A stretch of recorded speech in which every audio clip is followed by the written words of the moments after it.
Dans la série de nos interviews de la Péricole à l'Opéra Grand Avignon, à côté de moi, un jeune ténor, Pierre Deray. Ouais. Bonjour. Bonjour. Bonjour. Alors, je crois que vous avez des origines belges, il me semble. Oui, c'est ça, 100% belge.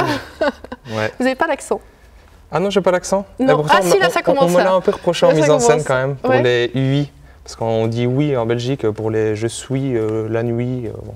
Voilà. D'accord. Donc ça, j'ai dû faire un petit peu attention quand même pour les textes, parce que sinon, je me faisais un peu taper sur les doigts. Avec le chant, vous gardez cet accent? Dans le chant, ça va mieux, mais là, comme on a beaucoup de textes parlés, c'est vrai que dans les textes parlés, on l'entend un petit peu, je pense. D'accord. Ouais. Donc, vous avez commencé votre carrière chez vous? J'ai commencé ma carrière en Belgique, ouais, avec des partenariats avec l'Opéra de Liège et La Monnaie.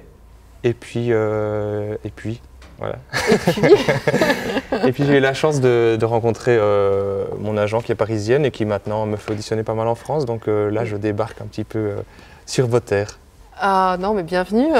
Merci. Bienvenue, on aime bien justement. Alors Avignon, c'est nouveau pour vous? Oui, Avignon, c'est la première fois que je travaille à l'Opéra et que je visite la ville. Ouais. Superbe ville d'ailleurs. Ouais. Ouais, j'avoue que j'ai un petit pincement au cœur quand je me dis qu'on ne joue pas dans le théâtre qui est malheureusement en travaux. On va revenir l'année prochaine. Et oui, mais en même temps, on est très bien accueillis ici à l'Opéra Confluence. Et voilà, c'est un vrai plaisir d'être là. Une maison en bois, un opéra en bois, vous avez déjà chanté, non? Dans un opéra en bois, est-ce que j'ai déjà chanté dans un opéra en bois? Je pense pas, non. Ouais. Non. Je me demande si l'Opéra de Versailles, il n'est pas quand même beaucoup en bois. Et là, j'ai eu la chance de chanter dans les chœurs à une époque. Mais dans un opéra en bois, non, c'est la première fois. D'accord. Et vous êtes sensible, vous, à cette matière? Pas spécialement. Enfin, je trouve que la salle sonne très bien. Ouais. On a eu la chance de répéter hier la première fois sur le plateau. Et je ne suis pas perturbé outre mesure par le fait que ce soit en bois. D'accord. Ouais. Comment vous avez fait ce pont entre le chœur et le soliste, l'artiste soliste? C'est vrai, quand on est au conservatoire, voilà, on nous propose un peu de faire du chœur. On a la chance à Namur, là où j'ai étudié, d'avoir le chœur de chambre de Namur, je ne sais pas si vous connaissez, mais qui est assez réputé et qui chante pas mal en France également. Et là, ils ont chanté à Bastille récemment. Et donc j'ai intégré ce chœur et j'ai fait pendant 5-6 ans des productions avec eux. Je continue à en faire de temps en temps quand j'ai un petit moment de libre parce que c'est vraiment un peu comme la famille. Et voilà, et puis petit à petit, c'est vrai que je me suis tourné un peu plus vers les rôles solistes. J'ai eu l'opportunité d'auditionner à Liège via le conservatoire également.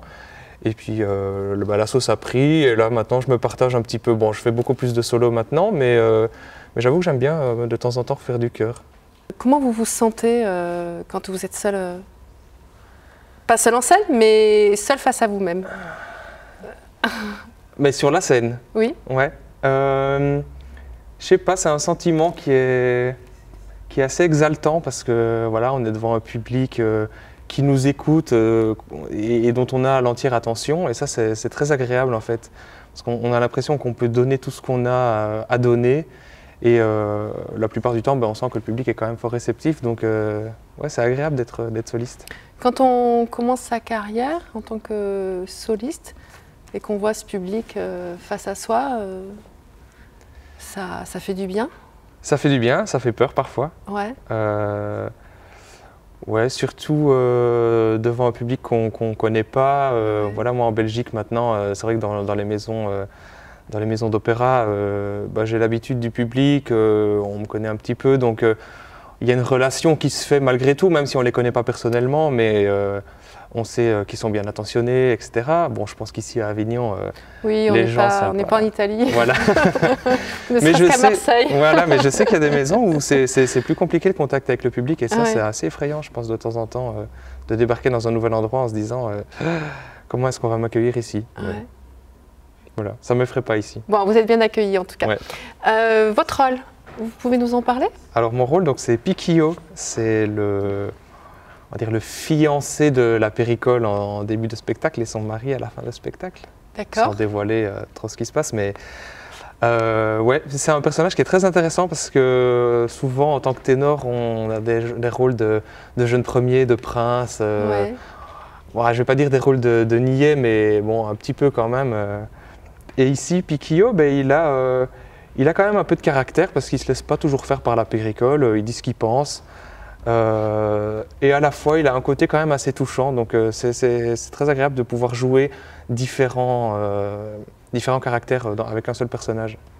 Donc il mûrit au fur et à mesure de Il l'histoire. mûrit, oui. Ouais. Je pense au début, il est un peu soumis à la péricole. Bon, voilà, ce sont deux artistes qui font la quête dans les rues de Lima. Et ouais, au début, la péricole a quand même pas mal d'ascendant sur lui. Et puis petit à petit, bah, il va quand même dire ce qu'il pense et voilà, il ne va pas se laisser faire non plus. Alors vocalement, comment ça se traduit?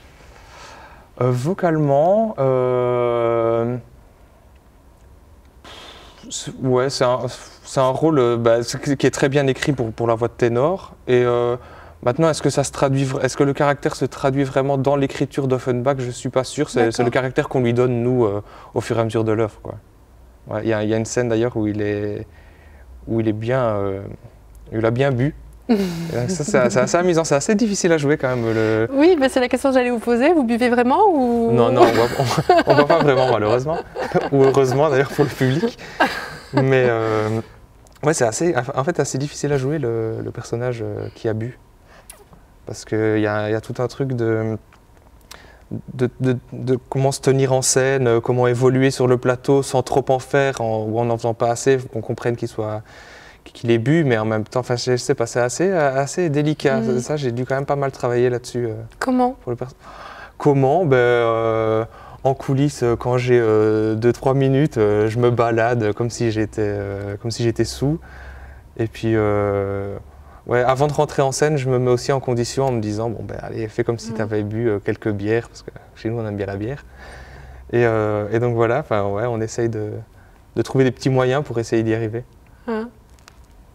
Est-ce que vous avez l'impression que c'est une nouvelle étape, ce rôle? Parce que vous disiez justement qu'avant, on vous donnait des rôles de jeunes premiers, de princes, de gentilshommes quelque part. Et là, aujourd'hui, ce rôle qu'on vous confie a plusieurs traits de caractère. Est-ce que pour vous, vous pensez que c'est une transition, une étape, une marche que vous grimpez dans votre carrière? Peut-être. En tout cas, c'est une grande étape au niveau de l'ampleur du rôle. Parce que bon, c'est vrai que pour l'instant, comme je suis encore jeune, on m'a donné souvent des seconds rôles, etc. Et ici, j'ai vraiment la chance à l'Opéra d'Avignon qu'on m'ait proposé un premier rôle. Et ça, c'est vraiment très intéressant pour moi de pouvoir tester justement mes capacités à affronter un rôle qui est beaucoup plus conséquent et à voir comment je m'en sors aussi sur la scène. Mais, ouais. Et ça se passe bien? Ça se passe bien, je suis très content. Et puis on a une super équipe, donc... ça, c'est très chouette. Oh. Ouais, les gens sont sympas. Tout va bien. Oui, on est dans le sud ici en même temps. Voilà. On a le soleil. Enfin, ça doit être ça. Après Avignon, vous avez des projets particuliers dont vous pouvez en parler? Oui, juste après Avignon, je pars à Paris, à l'Opéra Comique, faire un rôle dans Fortunio de Messager. Et puis je reviendrai dans le sud juste après, à Nice, pour faire Ferrando dans Così. D'accord. Voilà. Ouais. Et alors justement, quand vous êtes je ne sais pas si je peux dire début de carrière, mais au cœur de la croissance de votre carrière plutôt, comment vous ressentez les rôles que l'on vous propose? Est-ce qu'il y a des rôles que l'on vous propose et vous vous dites peut-être que je ne suis pas encore prêt? Comment ça se passe par rapport à votre voix? C'est vrai que c'est assez délicat parce que je sens que la voix mûrit encore pas mal. Et donc, voilà, il y a des rôles où je me dis, bon, ça va aller, il n'y a pas de problème. Et puis, de temps en temps, il y a une maison d'opéra qui vous propose un rôle et on se dit, ouf, est-ce que je vais savoir faire ça?